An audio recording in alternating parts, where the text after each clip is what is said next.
Mom? Welcome. Always Take a seat. If you're in the room, thanks so much for joining us. If you're joining us virtually, I'm Kara Miller. I write the Big Idea column for the Boston Globe, and we're here for our very exciting next panel, which is Climate Innovations, Game-Changing or Hype. So we'll try to take some amazing scientists and investors and cast a both hopeful but also honest lens on what we see in the pipeline right now, what could really change the trajectory, what's less likely to. Let me quickly introduce you to who we have joining us. At the far end, Desiree Plata is an associate professor of civil and environmental engineering at MIT, and she has just in the last week or two been named co-director of the MIT Climate and Sustainability Consortium, so sort of no better person to be here. Dave Miller's in the center, no relation that I am aware of.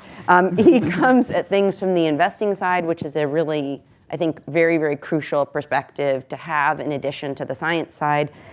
He's the co-founder and managing partner of Clean Energy Ventures. And Yetmin Chang, sitting close to me, is a professor of material science and engineering at MIT. He started a whole bunch of companies and has a really good sense of how you do that bridge from science to sort of real life, if I can say that, and like the complexities of that. So thanks to all of you for being here. I want to ask a question that kind of picks up from the last panel that focused on government.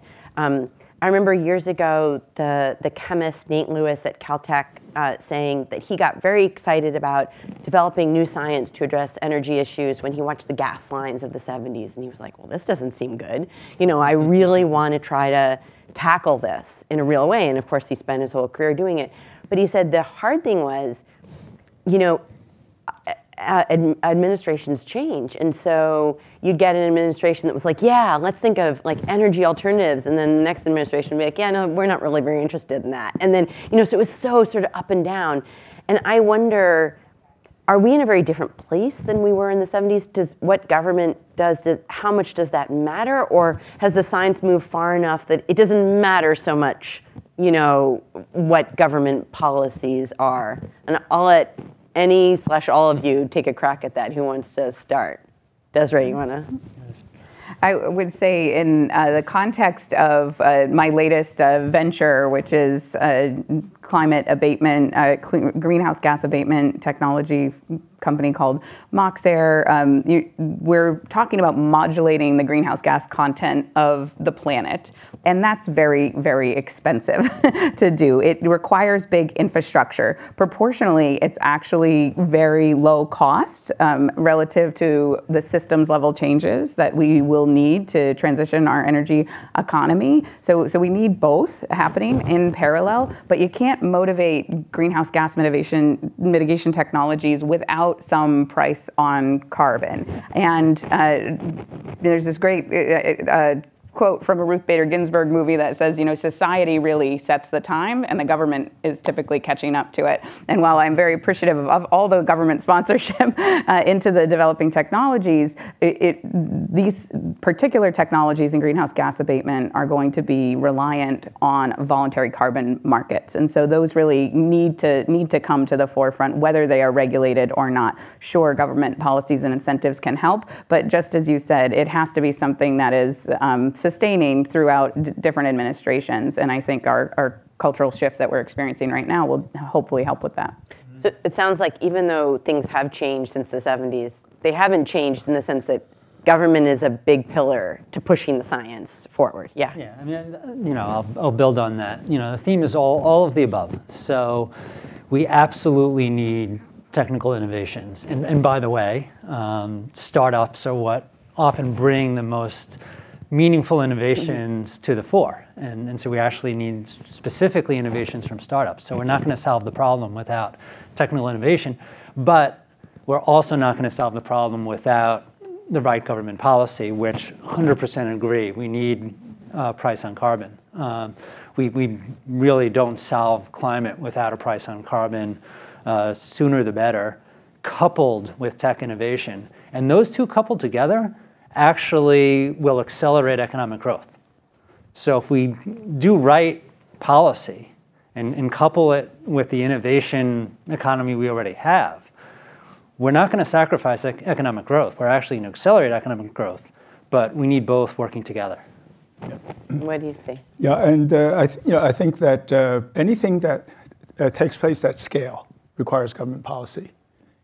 And so everything related to climate has to occur at huge scale. Right. So to get there, we need policy. And then the second thing is that policymakers are not going to ask for or dictate things that are not possible, and that are technically impossible. And so the way I've thought about our role as technology developers is that we have to develop these plausible alternatives to the things we want to change, and make them real enough that policymakers can look at those and say, that is an alternative to the way that we've been doing things. I just have to stop for a second on the carbon tax thing. I don't want to glide over it, because if you're both like, yeah, we definitely need a carbon tax. Well, I mean, we have a Democratic administration in the White House. We may or may not have that, post 2024. But it doesn't seem like there's a big carbon tax right now. I worry if that's like a prerequisite to solving things. So I would clarify the distinction between a carbon tax and a carbon price, and a carbon market. So there are people who are buying carbon credits currently to meet their net zero goals. So that's either pulling carbon out of the atmosphere or stopping it from being emitted somewhere else. So trying to make reductions. The other, I think those are really the two main flavors. People will pay a price for that in a voluntary scheme. So I'm going to pay you to be better over there while trying to be better myself as well. And that's distinct from a tax, which is a fee for bad behavior that just puts revenue into the general budget. I don't think the United States government is ever going to pass a carbon tax. I don't think it will happen globally. And is what we have now sufficient? A voluntary carbon market, as long as people participate and participate in I think the best ways possible. So we'll see spending at a rate of $900 per ton CO2 equivalent for direct air capture that is ultimately stored beneath the Earth's surface, because that's considered very high value. But unfortunately, that process is very energy inefficient. You could do a lot more in easier, less energy-intensive ways, but that in emissions reductions practices. But that's often valued at a lower dollar, maybe $20 per ton CO2 equivalent. So a huge distinction. So we really need our carbon market to reflect what's going to be most impactful and have the lowest net greenhouse gas emissions in the long run. Yep. And when you develop technology, my colleagues, we always look at it from the point of view, if you didn't have a carbon price there to depend on, does the technology still work? And so because of that, you can't count on, even if there is a carbon market, you can't necessarily count on it being stable. And with each change of administration, the subsidy or whatever benefit you have may change. Right? So we look, for instance, if you take cement. Cement, the most commoditized material on the planet, next to water, right? And 8% of CO2 of our CO2 emissions. In order to decarbonize cement, most of the approaches that exist today are cost adders. It's going to cost more. There's going to be a green premium. If you do CCS at the end, it roughly doubles the price of cement. Right? So from the beginning, both at MIT and at a company called Sublime Systems, when we look at this problem of decarbonizing cement, the goal is to to be able to do it with no green premium. Okay. And so I think that's the way I look at it, is that I can't. So that you're not like, I can sell you greener cement. It's just going to cost you more, because you're worried people will be like, well, then sorry. Right. That's the way it is today. Okay. And we have to change that. Yeah. At the end of the day, I mean, so what people do voluntarily is wonderful, but we need the incentives set up, and I agree. Not carbon taxes where people are funding the government, but maybe like a fee and dividend approach, again, not happening with this Congress, but maybe at some point. But we need an approach where there is a definitive price on carbon, and at the end of the day, end users, consumers, buyers don't have to make a voluntary choice to say, oh, I'm going to pay more. The correct approach, the green approach, has to be the economic approach. Let me ask, so I might get back to government, but we're talking about game changing and hype. Let's talk a little bit, let's look at both sides of that. I'm interested from each of you, is there a technology that you think is could really change the trajectory when you think about climate change, but maybe it's just sort of like not sexy enough or something, and it doesn't get a lot of attention in the media? And can we just go through and talk about something that you think, yeah, this is really important, I just don't think people are tuned into it? You want to start, Yanming? Sure, I'd love to. So MIT has a program called MIT Climate Grand Challenges. And we have one of 5 flagship projects under that program. And we have a center called Center for the Decarbonization, Electrification, and Decarbonization of Industry. Okay, so what do we mean by industry? So the 4 largest industrial emitters in the world are cement, steel, right, for construction, and then ammonia for fertilizer, ethylene for plastics. These are things that people don't see. Say it again. Ammonia? Right, yeah. Ammonia for fertilizer, yeah. Ethylene yeah. for polyethylene, plastics, and cement and steel. Right. So as you say, it's like behind the curtain, right? Behind it's the not curtain. Like yeah. you pick it up at Walmart, so you don't see it. Yeah. In a way, it's not a consumer choice. Yeah. Right? And so because it's not a consumer choice, it's not so visible. It's not like an electric vehicle. Right. And so those, another thing to say is that the way we do all of those processes are things developed back in the late 1800s, early 1900s. They're 100 years old, 200 years old processes. And so it's time to reinvent all of those things. And so that's what we're trying to do. But it's going to be behind the curtain, as you said. And as long as what is delivered to society, to the consumer, looks, walks, talks the same way as what they're used to, nobody notices the difference. So there doesn't have to be a choice. And we can do a great deal with those. So it's the industrial processes where you think there's a lot of potential, but people don't really see it. That's right. And then I'll follow up on that. How close are we to changing the carbon emissions when it comes to plastics, when it comes to cement, that sort of thing? So these are hard because they're at huge scale. And the world produces 4 billion tons of cement a year. That's how much we consume. It's like the volume equivalent of one New York City. Take New York City, every 30 days. Wow. Right, so every 30 days, another New York City. That's how much we produce. So it is hard, but I don't think it's hard to get started. It's all about the acceleration, and because scientists and engineers haven't really thought about the decarbonization aspect of, let's say, cement for really ever, right? Because we only started thinking about climate change in starting in the late 2000s. There's actually a lot of low-hanging fruit there, in my view, right? And the fact that if you're doing research, there's nothing wrong with picking the low-hanging fruit, right? And that's the best taste. The easiest to pick. and so I think that's how you. So I'm very optimistic. So first of all, if you're going to be a technologist and engineer, you have to be optimistic, right? Okay. And so I'm optimistic that there will be low-hanging fruit that we can start to accelerate. But you're asking, the key question is how fast can we grow it? Yeah. And that relies on ecosystems and government and a few other things.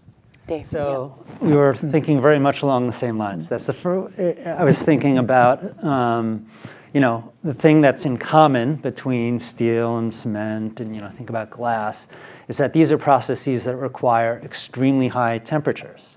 And traditionally, the way you get extremely high temperatures is by burning fossil fuels. And so hence, a lot of these processes are responsible for very, very high emissions. So, we have a company in our portfolio, Electrified Thermal Solutions, and the 3 words is, decarbonized industrial heat. So you think, how do you create that high temperature without carbon emissions? And so this company, they have bricks that can attain temperatures of higher than 3,000 degrees Fahrenheit that are electrically and thermally conductive. And so you can heat them up using renewable energy, wind and solar, completely decarbonized, and you can heat them up to the kind of temperatures that we need for pretty much any industrial process. And so now all of a sudden these extremely high emitting processes, cement, steel, glass, you can now have, and again, it's the generation of the thermal load that's causing the heat, that's causing the emissions. You can get that in a fully decarbonized way through renewable energy. So that's one example, right. And there are many. That's one example of taking, and it's behind the curtain. People don't think about that, but it can have huge amount of impact. Desiree, is there technology that you feel like is just not noticed enough for its ability to really move the needle here? Yeah, there are two that I'll mention specifically, and they have to do with mobile extraction of energy. So it's great if you can heat up a brick, but sometimes you got to carry that energy density with you. So in order to get the minerals that we need for the renewable energy transition, for solar and for wind, you have got to dig holes in the ground that are several thousand meters wide and around 500 meters deep. So just enormous mines. You can't get to the bottom of that hole and back out with a load with a battery today. You have to use fossil energy, and that's why we're committed to some carbon emissions for the rest of our lifetimes, for everybody sitting in this room. So what are we going to do about those carbon emissions? And so this is where the greenhouse gas abatement technologies are really, really critical. And emissions reduction doesn't sound particularly attractive to many scientists. And one greenhouse gas I want to mention in particular is methane. So I'm the director of the MIT Methane Network, and we're really devoted to reducing methane emissions. If you could reduce 45% of today's methane emissions, you could save 0.5 degree of global climate warming by 2100. So it would actually change the rate of climate change over the next several decades. That's remarkable. We need CO2 for the marathon in the long run. We need CO2 mitigation as well, but methane is uniquely capable of changing the rate of global warming today. Those technologies don't sound very attractive, right? You're converting low levels of methane where you can't, say, flare them. They're coming from dairy barns and wetlands, and so there's very, very little work being done. I can count all the researchers on two hands. I don't even need to take my shoes off, and that is a travesty because we're going to miss those methane targets. And there's a second technology I'd be happy Can I just ask you about methane?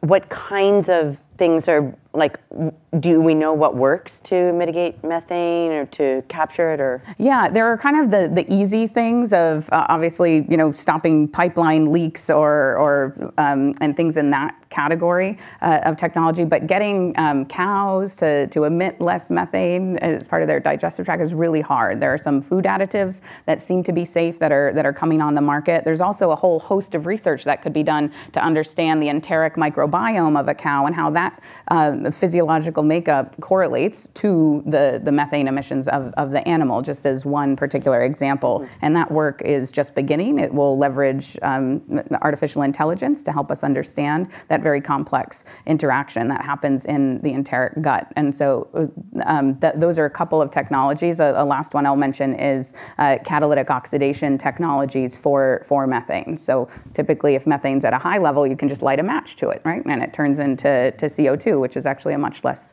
warming gas. But if it's at a low level, and over 80% of methane emissions are at those sub-flareable concentrations, you need to have a catalytic approach to destroying that methane, and it will bring climate benefit in everybody's lifetime.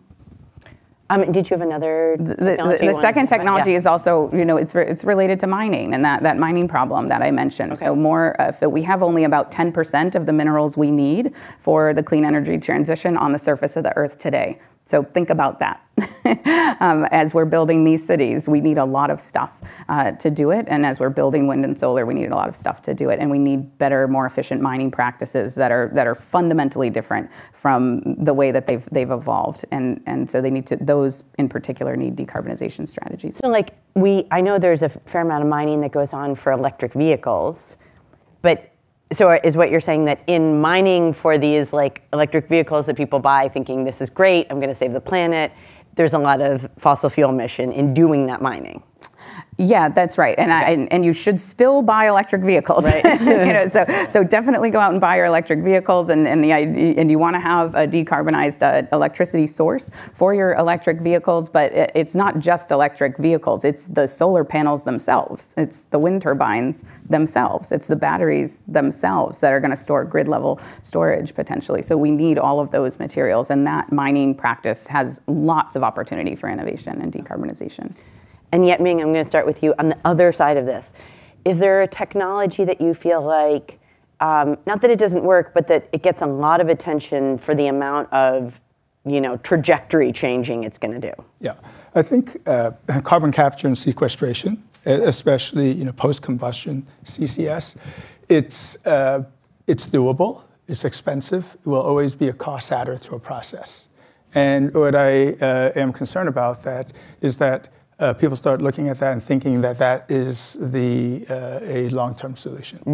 Pulling carbon out of the air? Well, either direct capture out of the air or at the end of a flue stack, out of a factory, smokestack. Yeah. Okay.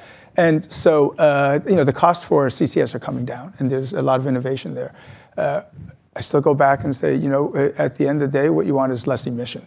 You want processes that don't emit. You want processes that are not thermal and that take less energy to carry out a process. Right. If you're a chemical engineer, at the end of the day, that lowest energy process is the one that's going to win. And it applies to sort of the way we think about net zero versus something that is actually zero. Right? Net zero means as often, here's a big positive number, and I'm going to give you a big negative number, and I'm going to come out at zero. Right? That's what net zero often means. And I think when you think about processes and along that entire chain from mining the material to producing that product, if you minimize that energy all the way through, that's a better way to do it. Okay. Less CapEx, amongst other things. So the answer is not have a factory and put some sort of Lego on the top of it, and that'll it'll soak it up, and it'll in the be case okay. of cement, it means having a factory and then doubling the factory, because the CCS plant is just the same size and cost as the original cement plant. That's why it doubles the cost. Got it. And so even though that might be a near-term solution, that shouldn't be our objective for the long term. Dave, is there a technology that you feel like gets a lot of attention for the amount of fixing the climate it's going to do? So I'll start off by saying my master's degree was in AI. I started a software company, but when I think about hype, and AI will change the world, no question about it. Okay, so I don't want to diminish that, but when we're focused on solving for climate and solving for 1.5 C by 2050. You have to do things in the physical world, right? We have to have impact on cement and concrete and steel and glass, and you have to generate large amounts of energy and move that energy, right? And so, yes, AI and software will play an assisting role, but that can't be your whole focus. That's not going to sell. Again, it's in a yes and. But there's a lot of hype in that area, of course. But when we want to solve climate, and having a software background, I'd love to invest in software companies, and we have invested in some software companies, but by and large, we're investing in companies that are making physical innovations, changing the way operations at large scale are done. Desiree, what do you see? Yeah, I as a technologist, I never like to downplay any technology. We need all hands on deck for this party. There's no real silver bullet solution, but I would say one that I think is getting a lot of investment and attention that may be better spent elsewhere is direct air capture, so pulling carbon out of the atmosphere. So emissions reductions technologies we certainly need. We certainly need to change the way that we as humans engage with carbon and emit CO2. But one of the challenges that I see with that technology in particular is that its impact is fundamentally limited by the amount of air that we can move. So in order to hit the 2030 goals that are in the Intergovernmental Panel for Climate Change report, we are going to capture from the air around 60 million metric tons of CO2. The total CO2 emissions are measured at 51 billion metric tons of CO2. So this is a really small and trivial contribution to the problem. It will take increasing the air handling capacity of the planet by a factor of 5 to 10. So all the air handlers we've already built, we need to build 5 to 10 times over in the next 7 years to hit that modest goal. That seems like a whole lot of stuff for a relatively small impact. Yeah. Just to quickly add to that, so if we did want to capture any reasonable percentage of that 51 billion tons, what do you do with 51 billion tons or anything close to that of carbon? It's not just capturing, it's what do you do with it? Right. You've got to figure out a resting place for it. Right, the sequestering part is important. We are getting some questions. Let me ask one. A carbon market would function similarly to a stock market, this questioner says. Do you believe there's currently sufficient regulation for this market as there is for stocks? Any thoughts on that?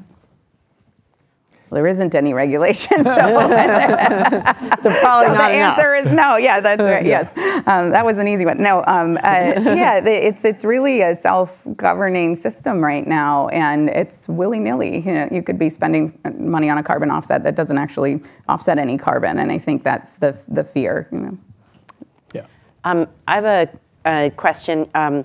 Rob Stoner, who runs the MIT Energy Initiative, said to me not long ago that one of the things he worries about is that it's hard to solve the problem of climate change solely through startups, right? Because they are by definition small, and so it's going to take taking huge companies. I mean, think about like BP and Shell and like these huge companies with huge footprints and like changing them into something else. It's hard to get scale out of such small, and he worries that the big companies aren't changing fast enough, but we need their reach and their scale. I don't know if you have thoughts on that. Sure. Yeah. I think the counterexample would be electric vehicles and Tesla.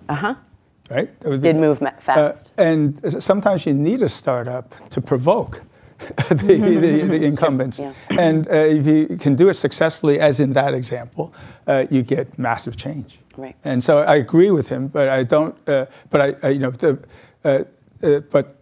I think that startups are essential in doing that. And in fact, I think a lot of these very large corporations are very supportive of startups. Startups can do things and take risks and do things that may be out of scope for them. And they're huge companies. Want to buy a startup? That's pretty easy. It's a small check, right? So, yeah. Yeah, so I mean, solely was the key word there. Nothing solely will solve the problem. It's an and we absolutely require startups. We absolutely require large companies, and we absolutely require government policy. Even 2 of the 3 isn't enough. We need all 3. Yeah, I would say people should be optimistic about this, the role of big business in climate and sustainability. You know, so in the Climate and Sustainability Consortium, we engage with 17 different very large firms, and you can go on the web and look up who they are specifically. And they're really not there to greenwash or placate. They are seriously engaged in transitioning their systems in an economic way that is maybe fundamentally different from how they've been doing business, but they're actually putting science-based targets on the table. They're doing rigorous economic assessments, and they're trying to influence both their supply chain as well as the kind of full life cycle of their products, whatever those products may be. And so I think that you see an incredible amount of interest from really the majority of big business. The problem is they don't necessarily know what to do. They might come to us, and we might not have a direct answer for them, but we can look at it quite rigorously and try to help them project what that future is going to look like, that decarbonized future. Another question from the audience. To better address methane emissions, should Massachusetts adopt New York State's 20-year global warming potential, GWP, not 100-year agreement for GHG emissions reductions mandates? Any thoughts on that? Yeah, maybe I should explain what that means. Sure, go for it. Yeah. So the global warming potential numbers that you hear for two different molecules are based on not just how they absorb energy that's trying to leave the Earth's surface and re-emit it back to the Earth, but also based on how much we emit and how long they live in the atmosphere. So there's a bit of fuzzy math in there. So you have to pick a time frame. So methane, as an example, when it's instantaneously warms, about 120 times much as CO2, pound for pound. But over time, it converts into CO2. And it does that on the order of about 10 to 12 years. And so its global warming potential lowers as you go forward in time because it becomes a CO2. And the question that's posed there is we're used to thinking about global warming potentials on a 100-year time frame. So you might have heard the number that methane is 25 times as bad as CO2. But and that again is over time. But on a 20-year time frame, it's about 84 times as bad as CO2. Wow. And so that would value methane much higher. And I think there is utility in that because of the way the carbon markets work. So the carbon markets work in CO2 equivalents. Methane emissions are quite dilute. They're measured in millions of metric tons instead of billions of metric tons like CO2 emissions. And so methane will always seem like it's not a really big deal, even when you're applying that multiplier. So yes, it helps to apply the bigger multiplier. Will it happen? I don't know if it's going to happen everywhere. I have one last, we're in just our last few minutes, I have one last lightning round question for you. We've been talking a lot about, I think implicitly the US, kind of US focused. But give me a sense, economies and politicians are very interested in making sure that people have jobs and that economies keep growing right now. Like they're in office right now. And I don't just mean in the US, I mean everywhere. And so that's part of the tough thing about dealing with carbon or dealing with methane is that people want to maximize productivity right at this moment. Give me a sense of where the US is versus other countries, what you worry about, what you're hopeful about in that sort of international picture. Yetming, you want to start? Yeah, positive direction. The U.S. has finally started thinking about industrial policy, both for the competitiveness and for moving faster. And so that's a huge plus. And I can tell you that back 15 years ago when we were first developing EV batteries at A123, what was missing was market pull from industrial policy. So I think that's a real positive.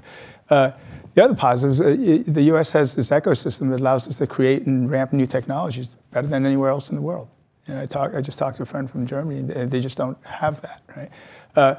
What slows us down? Well, we fight amongst ourselves, right? That's certainly one of them, one of the reasons. And in a lot of ways, we're not as united as a society on some of these goals. So I would say, that's how I think we differ. Okay. But I think that it's going to continue to be the case where a lot of these key technology is going to be developed here in the U.S. Okay. Dave, what's your? So the infrastructure bill and the Inflation Reduction Act were huge, and actually improved our competitive footing with respect to clean energy technologies.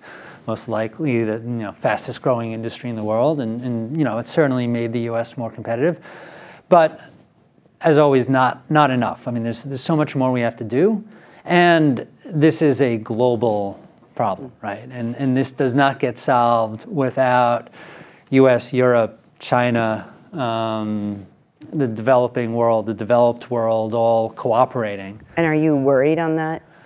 People often sit and are like, just kind of throw out China and India. They're obviously huge populations, big economies. So, I'm optimistic on two fronts. One is in the work that I do, I see solutions every day, which makes it easier. Again, we need both policy and technology, but having better technology, as Yetming was saying earlier, makes it easier to have better policy and vice versa. So there is that does make one optimistic. And also, this has to be solved, right? And I think the imperative is, we saw this last summer. Yes. Right? I mean, this is unfortunately becoming more and more visible, and this is just the beginning of what might happen. And so I am hopeful that the imperative that what we're all seeing in front of our eyes is going to motivate action on a global scale. And Desiree, what's your sort of international perspective? Yeah, it's a really tough question. I think that, I've been very pleased with the leadership that I've seen from the United States recently, trying to think strategically about how we can incentivize a really systems level change, but also thinking about how we do help other nations in their development and do it in a way that isn't overreach. Really, our systems have been designed in this kind of make and waste scenario, and nature doesn't do things that way, right? It's a little more circular. There are nested material loops. That's a different system. And so we really are at this opportunity for a systems level change. And if we're going to shake things up like that, we could imagine having a much more equitable society. So using those investments to lift up populations that have traditionally been neglected, and especially populations that are going to feel the impacts of climate change most severely. And I don't think we're quite there yet with our thinking on the economics and policy and how we're going to do that as a global society. But I know that the conversations are at least starting, and I think that that's very positive. Desiree Plata, Dave Miller, Yetmin Chang. I feel like we could go on for a long time, but thank you so much. This was fantastic. Thanks to you in the audience and to everybody online for listening. Stay tuned for the next session. Thanks. Thank you.